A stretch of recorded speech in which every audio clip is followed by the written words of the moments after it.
Welcome to our 6th lesson on energy and chemical change. We'll be discussing the activation energy and catalysts today.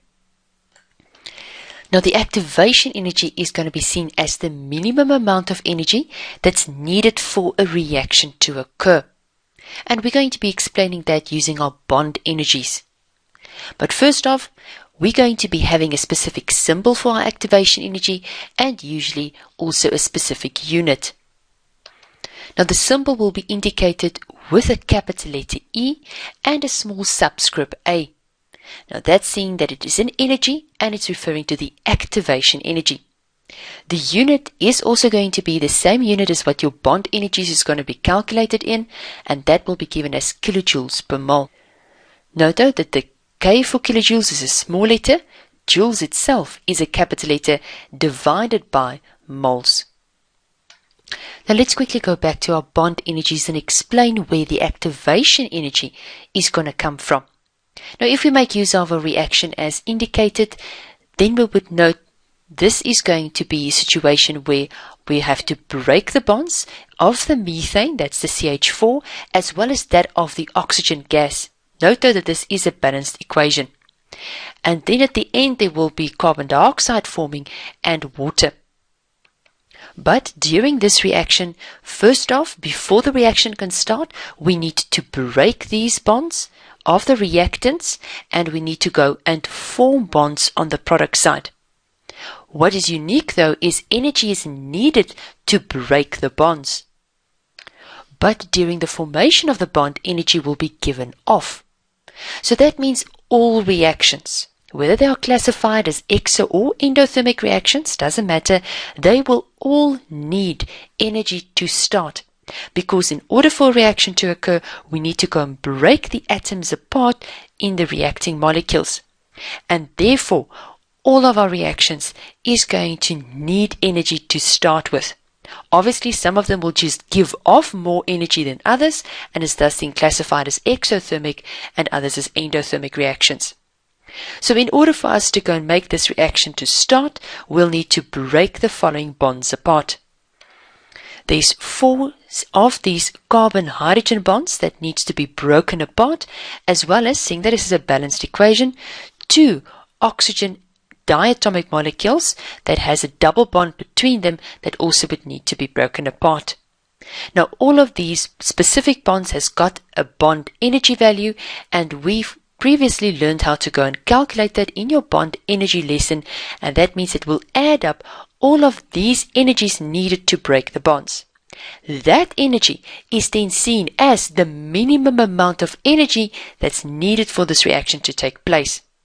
So the sum then of all of the energy needed for the reactants to break the bonds is seen as the activation energy of the reaction. Now, my fast reactions will have a low activation energy.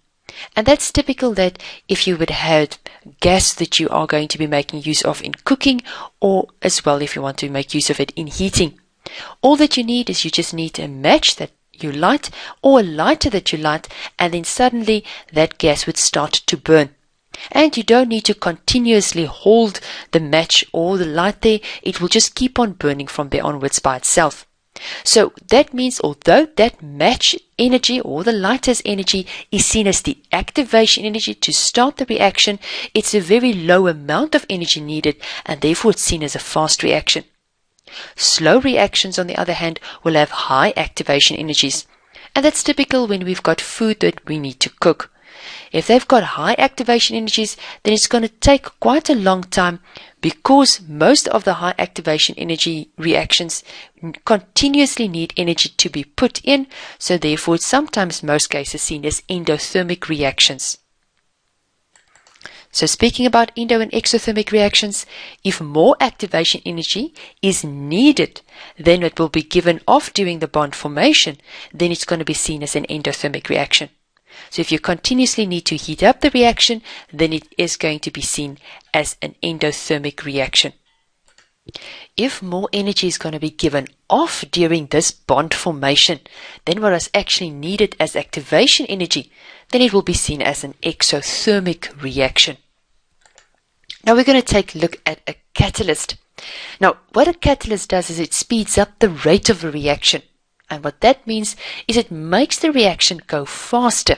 But it itself won't be permanently changed by the reaction.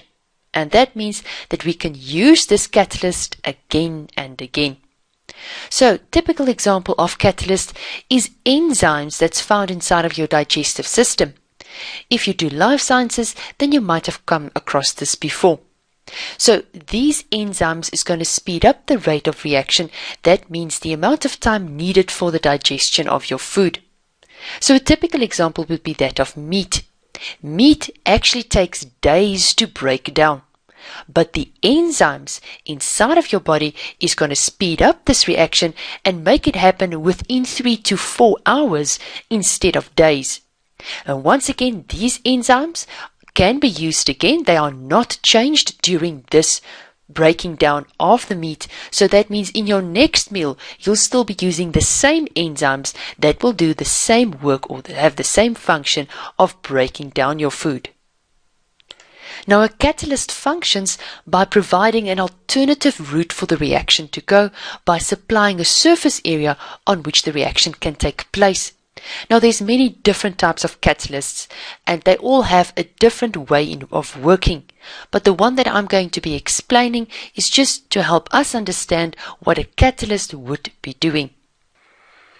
Now, the reaction we're going to take a look at is that of nitrogen gas together with hydrogen gas that will form ammonia.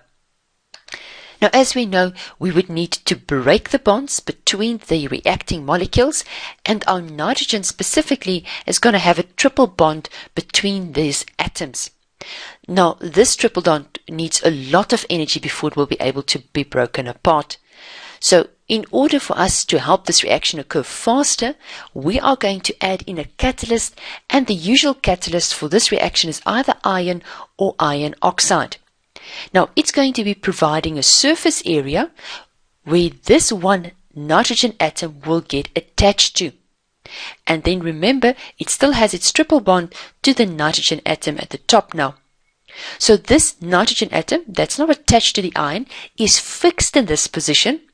And what will happen is, just like a tree, this nitrogen now at the top is going to be moving back and forth, and that means eventually it's going to put stress or strain on this triple bond, and it will then make it easier to break the triple bonds.